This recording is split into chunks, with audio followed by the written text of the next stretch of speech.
All right, good deal. Hey, Impact TV, great to be here tonight. I appreciate it. We got a great format for you tonight. We appreciate you being on board.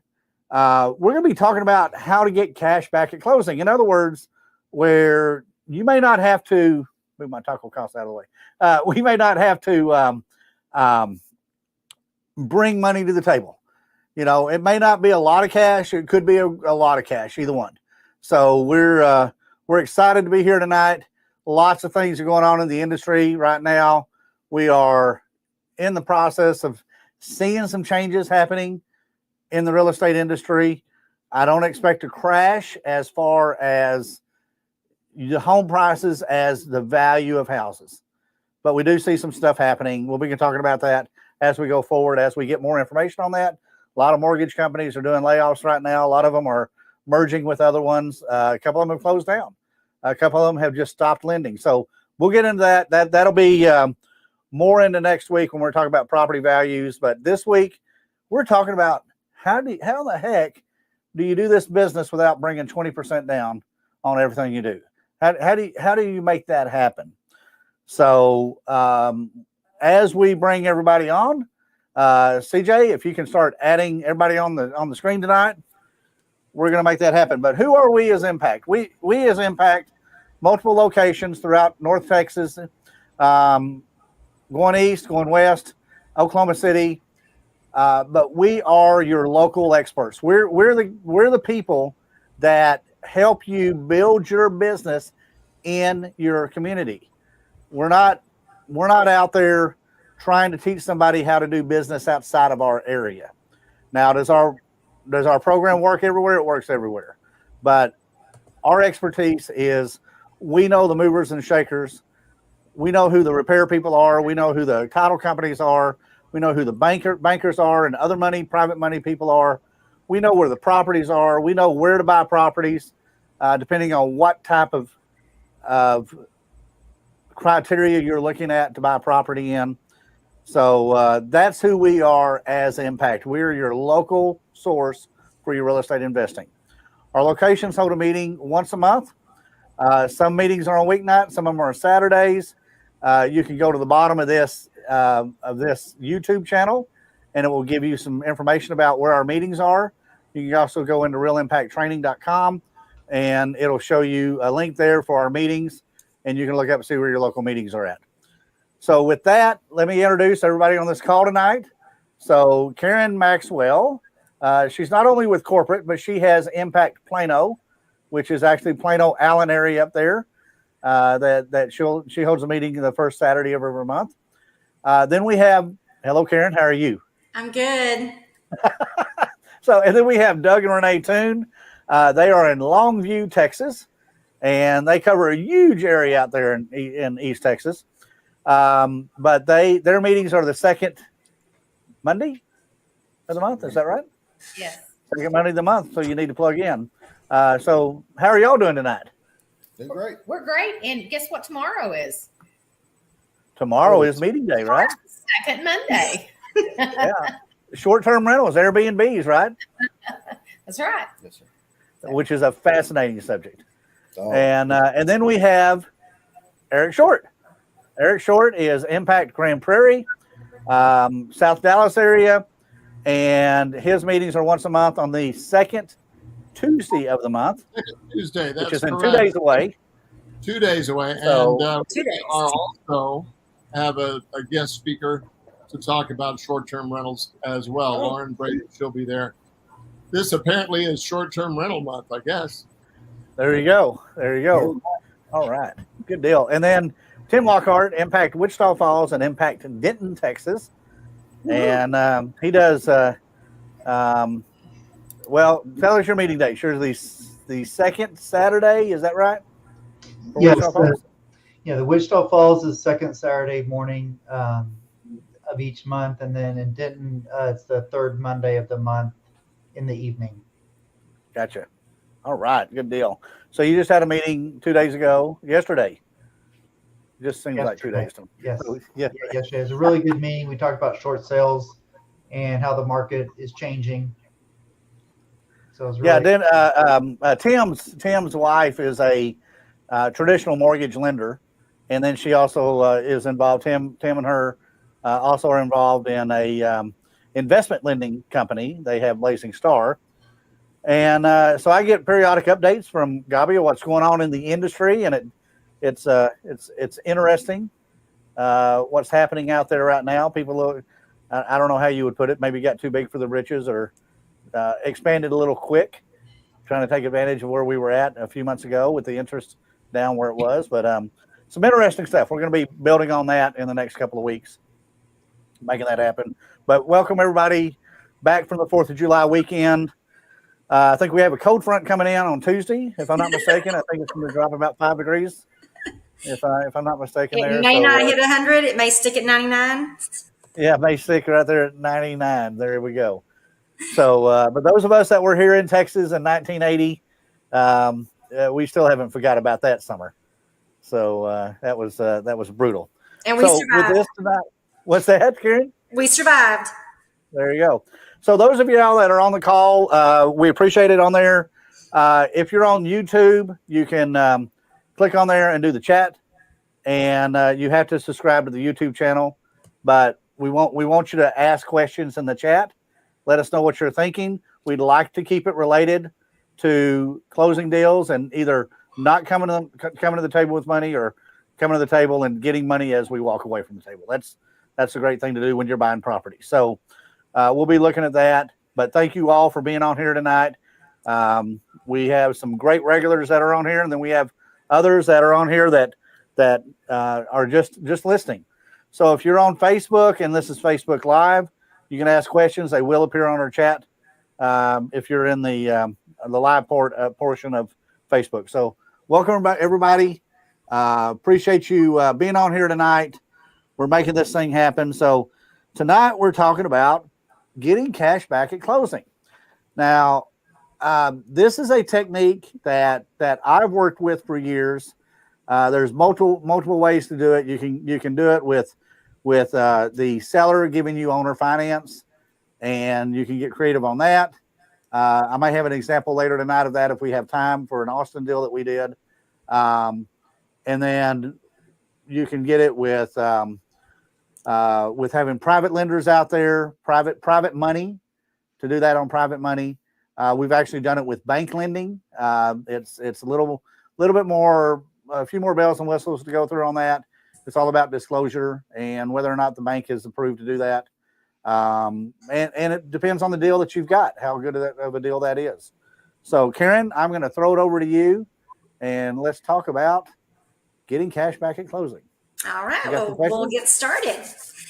Good evening, everyone. I want to make sure that you understand that this is an open forum. Please feel free to drop your questions in the chat. Don't be shy, and we will do our best to answer them as we get to them, and I will do my best to keep an eye on that. Doug and Renee, how are some of the ways that you can think of that we can get money back at closing? Well, there'll be some things. You can Google this online, and you can find some places where that's illegal. It's bank fraud. You can't do that, but that's wrong. You can do it. One of the ways that you can, well, of course, the money has to come from somewhere, right? So one of the ways is you can get it from your seller. Sometimes we'll do a sub-2, and the seller is actually giving us that house. Of course, we have to do we have to pay closing, but a lot of times I'll get that money from a private money lender or a partner. Right.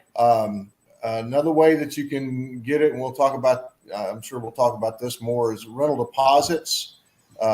So if you're buying a property from a landlord, you might get the rental deposits. Of course, that has to stay with the house, or closing credits, money that you borrow. In August, we're having Alan Cowgill, and I'm sure he's going to go over some ways to use private money as the way you buy your property. Mm-hmm. And that's how you can do it. And then you could wholesale it to yourself, or you could wholesale it to your partnership. So, And then another way is to a rental. So that's not all money at the beginning, but it's money at some closing. So some of the ways that we've bought property, the first way was I bought one with hard money, and that was not even my money. Mm-hmm. Matter of fact, that particular loan, which I don't think exists anymore, they gave me $44,000 on a $65,000 ARV. They required that I put $8,000 of that into a CD, an interest-bearing CD, and that was my earnest money. So I don't think that you can get that anymore, but you never know. And we've also I bought houses, a lot of houses with private money, and of course, when you're doing, I do a lot of rehabs. I've done a lot of rehabs. I'm trying to get away from that, but when you're doing the rehab, well, I'm not paying myself as a contractor. I'm just doing the work, but you have to live on something. So the money that we borrow from the private money person, I'll borrow more than what I need to fix it up. And that's what I live on. Right. And of course, that is a loan, and that money is not taxable. So I don't get taxed on money from a loan, but I still get to buy groceries with it. So we've also bought houses with credit cards. That was not my money. Lots of ways to do it. Lots of ways to do it. So that's a few. All right, great. Well, thank you for all those little tidbits. We're going to go more in depth into a lot of these. Eric, can you explain to us how it works when buying rental properties and how you can get money back at closing specifically with those? Sure. Thanks. That's a great question. And Doug and Renee covered a lot of really good aspects of this. I'm reminded of the situation that Greg Gray had when he picked up a number of rentals, all of which were occupied. But one was at a point where it could be sold to bring the others up to date and into good standing with the county and with other aspects of it.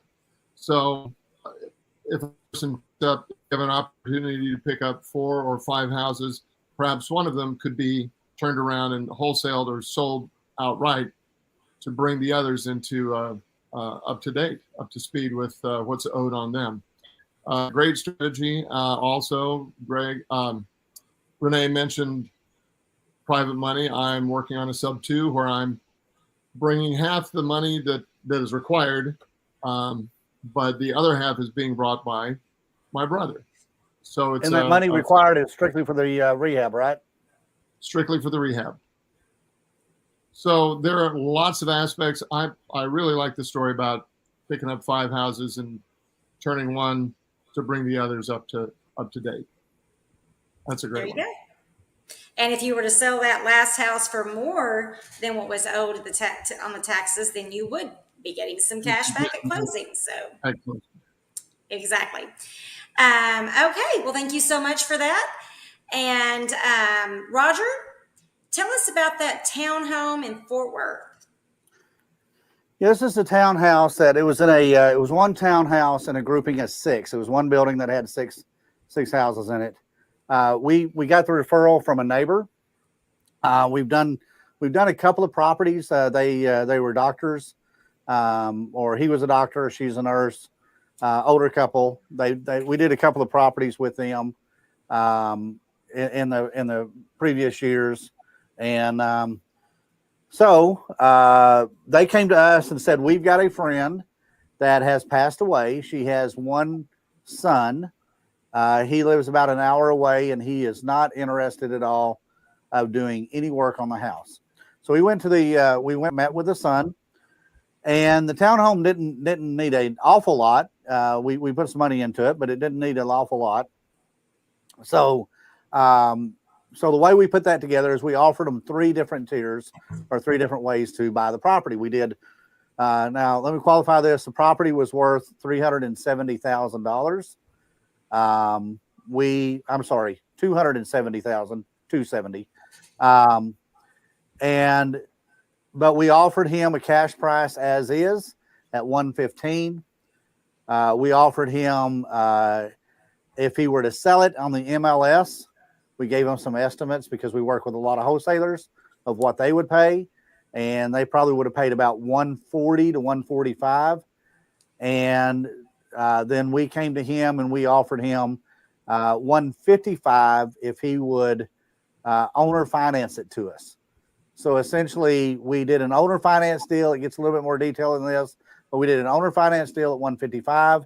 I went to a private individual that wanted to invest in real estate, but he didn't want any hands-on. He didn't want to do anything. So I figured the estimated repairs on the property would be about $45,000. So he put in $45,000 in the deal. I put zero into the deal. We used the $45,000 to do a rehab. The rehab actually wound up being $46,500. We came to an agreed amount to pay the private individual that was loaning the private money. We do not pay a percentage of profit because my determination of profit and somebody else's determination of profit may be a little different. So don't ever want to go there. So I agreed to give him X amount of dollars in return for the $45,000 he was doing. We put a time frame together. The individual had a estate sale to get rid of all the mom stuff that he didn't want. We got possession of the property in about a month or about 45 days after we had met. We had about I'm thinking it was about a 30-day turnaround on doing the rehab of it, which was mainly cosmetic. It did have 2 living areas downstairs, and we made one of the living areas downstairs into a master bedroom because it had a private bath with it.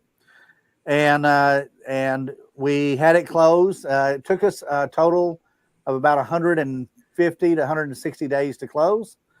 Now you got to understand, I put zero money into this deal, no money, and I walked away with $30,000 at closing.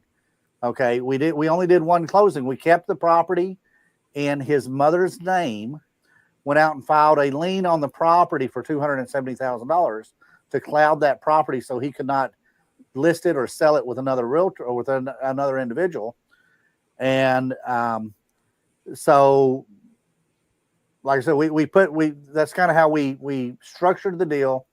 We didn't pull it out of his name, and the reason we didn't is we didn't want the name on the deed to change. We didn't want it because when that happens, banks are wanting a seasoning period in there. They don't want to close fast. I thought we would have closed faster than we did, but we didn't because it took a little longer for him to do the estate sale. And then he agreed to pay all the taxes, insurance, and HOA up to the time that I got possession of the property. I agreed to pay that up to the time that we sold it. So the 2 months, whatever it took us to sell, 2.5 months, we agreed to pay all the taxes and insurance during that period of time. So we closed it. I got $30,000. I had not had to put one dime into the deal. And it's just getting creative. You got to look and see what the seller's looking for, and you have to look and see what you've got, what your availability is, or what you can dream up to do this. You know, our partner in this business, Dennis Henson, always says that all the money you need is available to you. Does that mean you have to work for it? Absolutely, you have to work for it. You know, you just can't. Nobody's going to knock on your door. You know, Ed McMahon is not going to knock on your door and say, "I've got X amount of money I'm going to give you because you're a nice guy or a nice gal." So you do have to go out there, build a plan, work on that plan. It's always good to work on your own credit. Always good to work on your own savings, so you can show people that are loaning money to you that you're responsible for the money. So, but on the townhouse deal, it was a great deal, $30,000, and we just made it happen. So, awesome, Karen. There you go. Throw it back to your court. Great. Thank you so much for that little story. Doug, how does the BRRR method work? when, as far as getting your cash back that you put into a property. So you've already closed the first time and either bought the house either with private money without, but obviously, if you can't do it the first time, how does it work the second time you close on your refinance? Well, there's a way that it works, and then there's a way I prefer it to be. But so the B is buy. So this is where you make your money. So is it possible to buy a house at 50% of the ARV? Yes, it's possible. Absolutely. Is it possible to buy it at 40% or 30%? It is. It is. I bought a house at 5% of the ARV. 5%. So when you find good deals like that, the money just whoop, there you got money. When that's what you're looking for. Now it doesn't happen every day, but you have to make enough offers that it does happen. So you can force it to happen. So that's the buy. The rehab. I've done hundreds of rehabs, and I know what they're supposed to look like. With my students, when my students come to me and we go through and we find them a property and they do the rehab, I'm going to see it. I'm going to help them work through that. But besides that, you're going to have to do a rehab. Now, you don't have to do like major renovations to get it rented. And with tax sales myself, I don't. I just get it where you can live in it. The next R is rent. So you rent that property, and I try to keep my places for 2 years. So at 2 years, I can make a significant amount of money in rent. And then the R is refinance. Now, when you refinance, you bought the property. If you bought it right and you rehabbed it without spending a boatload of money, and you rented it, and you made that money, and then you refinance it, you're going to be able to pull out more money and possibly use that to go buy another property. Or, I mean, as real estate investors, we have to buy groceries and pay gas prices and all that stuff. So it's necessary that we have the money. And then that last R for me can become an L. So I like to maybe have that property and go find a line of credit and use that money and be able to take it out, put it back in, take it out, put it back in, use it for closing costs and all kinds of other things, down payments. And then I'll owner finance it to the tenant because there's no line of credit police that I'm aware of. So anyway, that's what we do. And what I like about the line of credit is you're only paying taxes. I mean, you're only paying interest on the amount that you have out. So if you have $150,000 in a line of credit and you take out $40,000 to renovate a house that your next one on the list, and then you're only paying interest on that $40,000. And then once you get that one refied, then you put it back over. So, and the cool thing is once you establish that line of credit and you lock in an interest rate, that interest rate is locked in for good. That's right. Depending on the line of credit, the term that you've gotten with the bank, but that can be very powerful. It really is. And it's so nice to be able to just transfer money and then send that wire and get it done. Yeah, they give you a checkbook. So yep. Well, I like to wire. Okay. So Tim, next question is going to you. Oh, I'm sorry. Let me go to Kim first. Kim, I think this question was for Roger. Actually, I think it's a follow up. if I'm following the chat correctly, Kim asks, you put a lien on that property. How did you determine the amount of the lien? I think she was talking about where you said you clouded it with a $240,000 lien. Right. Well, and that was in negotiations with the seller. and I told them I wanted to put a lien on the property for the full amount of the value of the property. And I could have put a lien on there for $45,000 because that was my expense. I wouldn't have made any money out of it, but I could have put one in there for as low as 45,000. I would not have wanted to put one in there for less than 45,000. So, but that was just what I negotiated with the seller. I could have put $1 million lien on there if I wanted to, whether, that it's kind of redundant to do that, but you can put a lien on a property for anything you want. And the process that we do that lien with is I had the documents drawn up by the title company to put that lien on there, and which was an option to contract essentially. And the title company filed it at the courthouse. Actually, the title company did not even charge me for that because of the amount of business that I do with that particular title company. It was a free deal. It was a very, very easy process for them.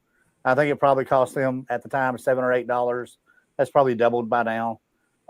Just essentially, they have somebody that goes down to the courthouse and takes that piece of paper and has it stamped at the courthouse and recorded in the record. So, Kim, that's the easy way to do it. Title companies do it. Can you do a lien yourself? Absolutely. You go down to the courthouse, go down to the basement or wherever it is they do the property records at.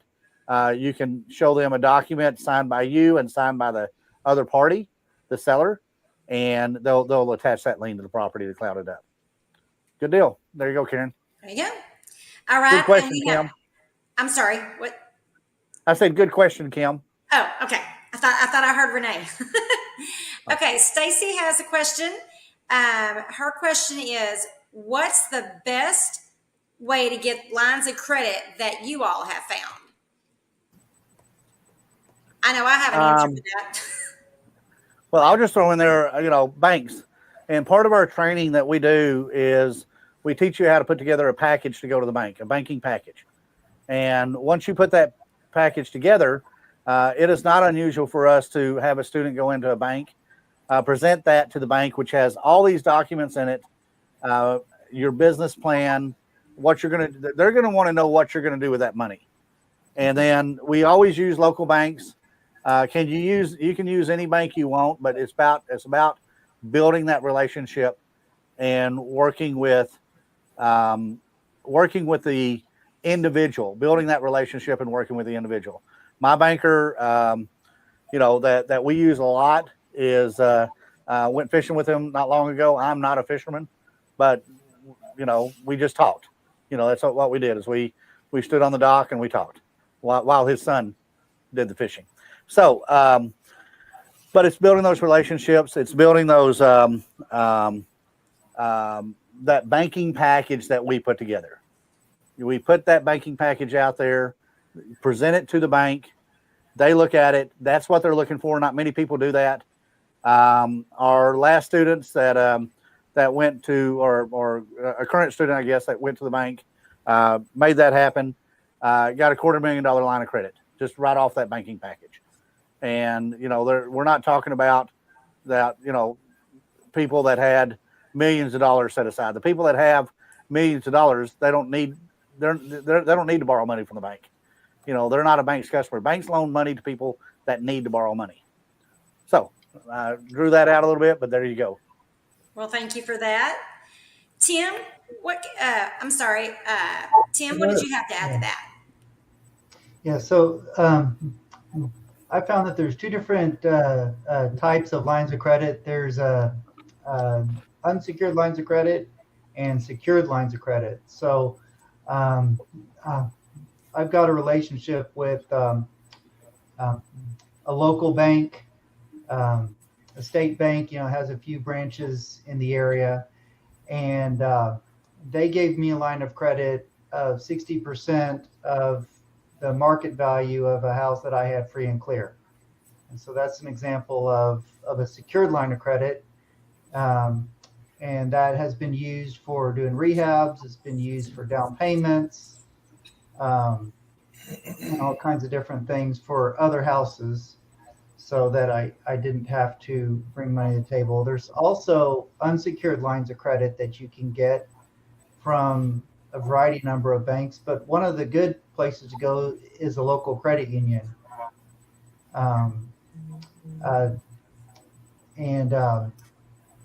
So credit unions are good for lines of credit as well, and many of them can be unsecured, and you can get $25,000 on an unsecured line of credit, and so that's a really good place to go to.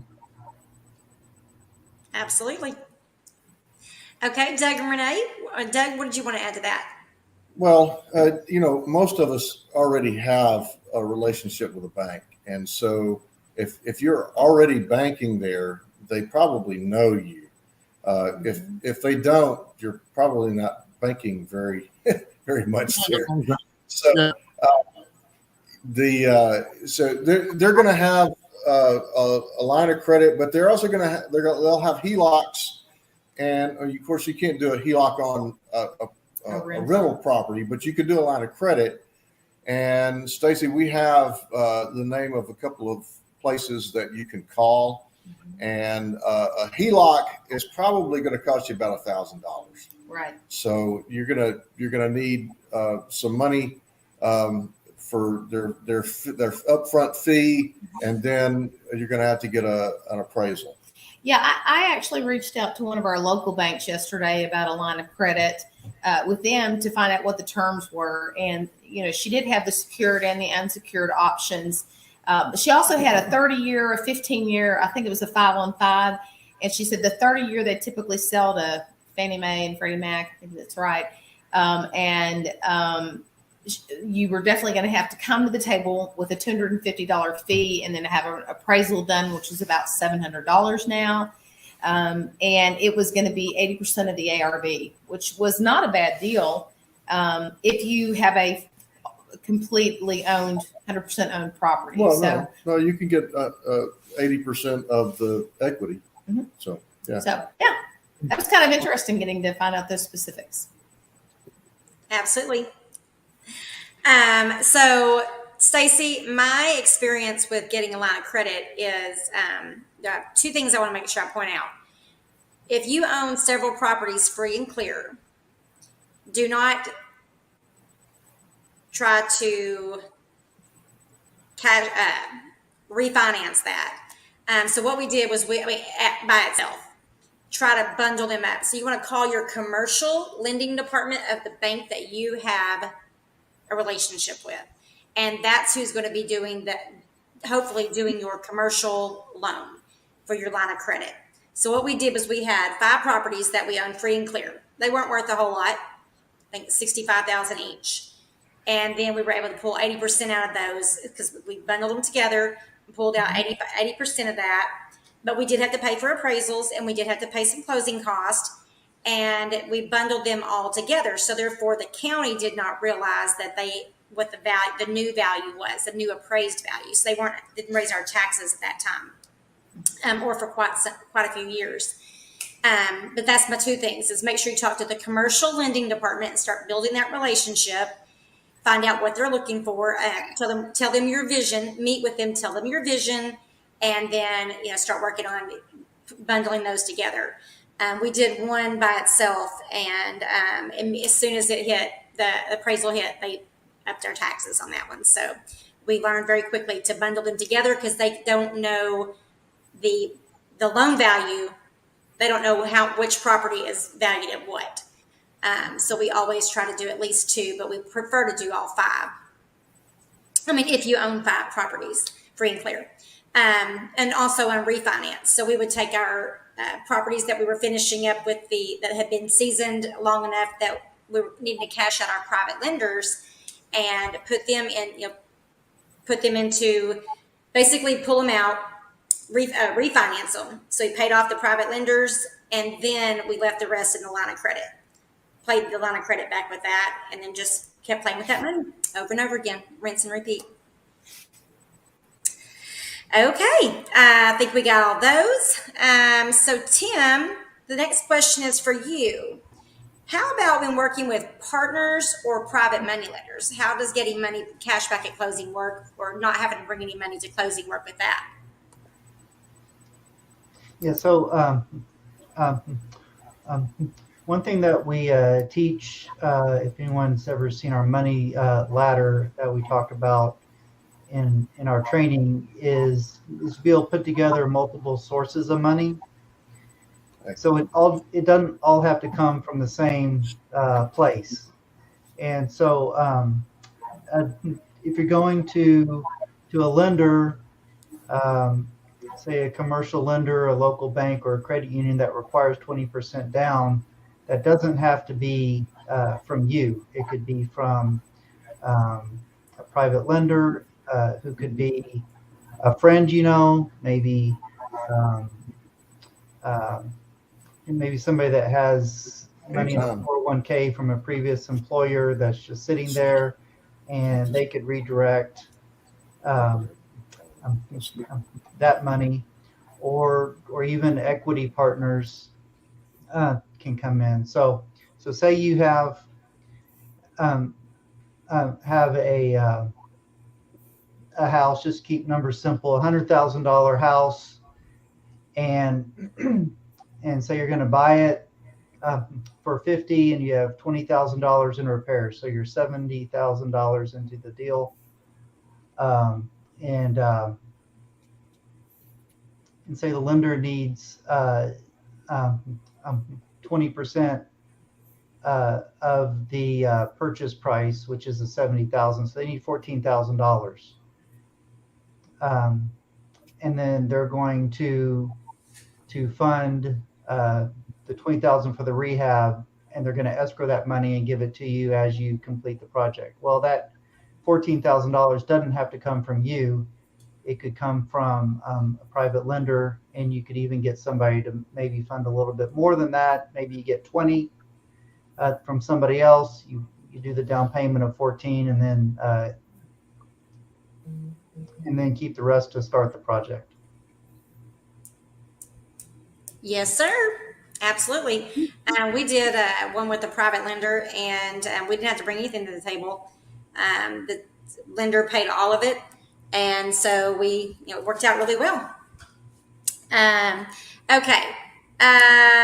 So the next question is for me. It's about wholesaling and how we wholesale to ourselves and make money there at closing.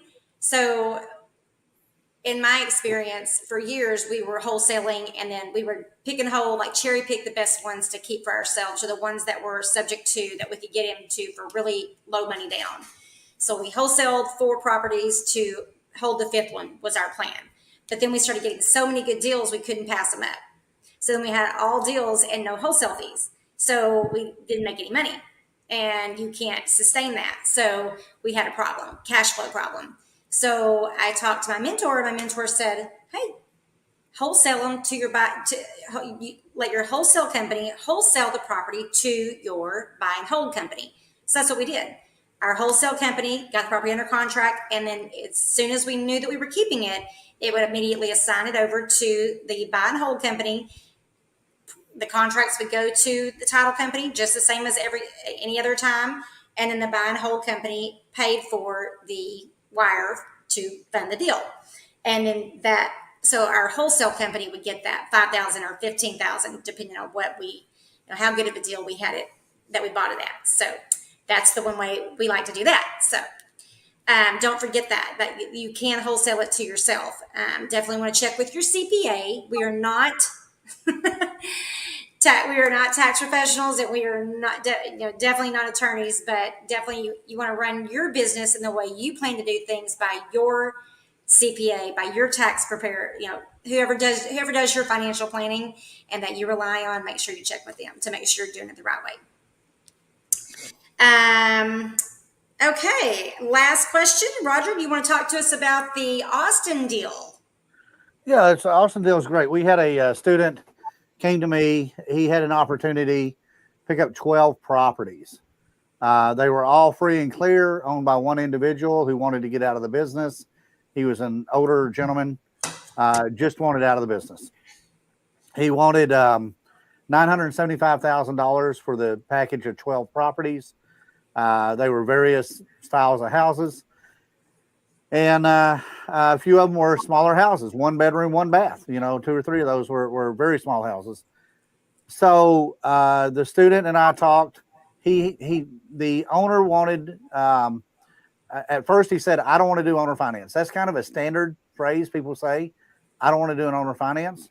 But if you sit down with them and say, "You really need to talk to your CPA, your tax guy, and kind of see what you're liable to be running into if you sell that as a package deal." Make sure that you're prepared and what you're going to be up against on that. But here's what we did: is he wanted 975.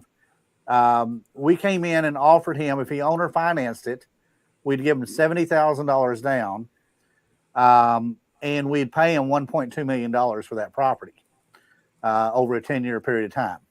So, or an amortized loan, and that's what he would receive in 10 years.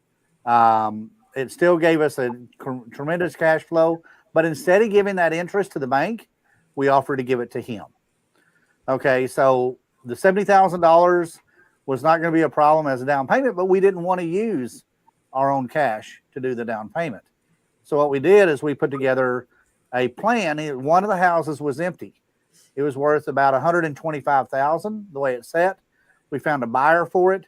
And the day we closed on those 12 properties, we carved out that one property and closed to another individual at $125,000. We used $70,000 out of that $125,000 to give him his down payment, and we walked away with about $50,000 in our pocket. So that's how we did that Austin thing, thinking outside the box. You got to understand, the first thing the guy said, "I don't want to do owner finance." But then when you go over what, I can give you that money, or I can go ahead and give it to the bank. What would you like me to do? That normally wakes him up.